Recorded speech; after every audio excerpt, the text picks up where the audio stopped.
Hello, my name is Chris Fry and I'd like to speak to you about the determinants of contractile function of the bladder wall from children with congenital anomalies. I have no disclosures with respect to this study. By way of introduction, congenital anomalies of the lower urinary tract include posterior urethral valves in boys, bladder exstrophy, myelomeningocoele, and in girls cloacal anomaly. And despite advances in surgical management of these anomalies, longer-term lower urinary tract function remains poor, often with an underactive bladder and an accompanying urgency phenotype. There is no evidence of reduced intrinsic detrusor muscle contractility, and we hypothesized that poor contractile function is associated with replacement of detrusor smooth muscle with connective tissue. For the methods, we obtained tissue samples from children undergoing corrective surgery, either with normal bladder function as controls, those with posterior urethral valves, neuropathic bladders, very young children undergoing primary exstrophy repair, older children with secondary repairs after exstrophy, the initial exstrophy repair, and also for cloacal anomaly. Samples were divided for histology and in vitro contractile recordings. Sections were stained with elastin Van Giesen to quantify the amount of smooth muscle and collagen. Isometric contractions were recorded from muscle strips at 36 degrees, with contractions generated either by nerve stimulation or the muscarinic agonist Cuckow. This slide shows the contractile data. On top left, in panel A, is shown the maximum force that can be generated by electrical field stimulation to generate nerve-mediated contractions.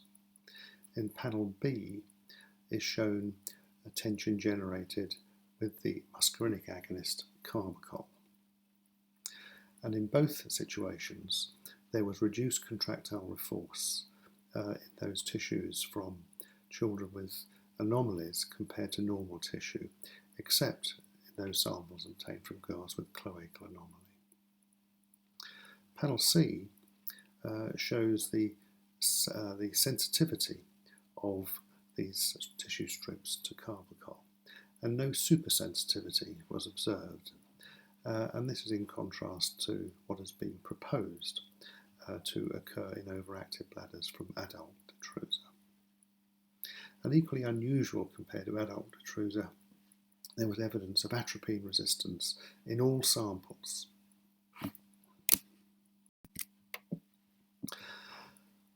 The graph in this panel shows the main finding of the study, which plots on the x-axis the amount of smooth muscle to connective tissue, the ratio of these two variables, as a function of tension, in this case elicited by electrical field stimulation.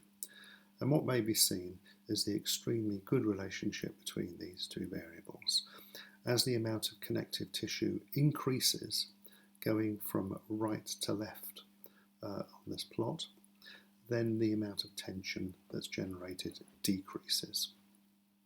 And there was a highly significant relationship between these two variables here. Spearman correlation coefficient had a value of 0.97. And although not shown, a very similar finding was seen if carbachol was used rather than electrical field stimulation to generate force. So the experiments show that with several different lower urinary tract congenital anomalies, there is reduced smooth muscle content, and this is mirrored by an increase of connective tissue deposition. The exception is of tissue obtained from girls with cloacal anomaly. The similar relationship between nerve-mediated and agonist-induced contractions suggests that functional denervation of remaining tissue does not contribute to contractile failure in these anomalies. And of interest, Atropine resistance to nerve-mediated contractions was seen in all tissue samples and seems to be a general feature of paediatric smooth muscle contractility. Thank you for your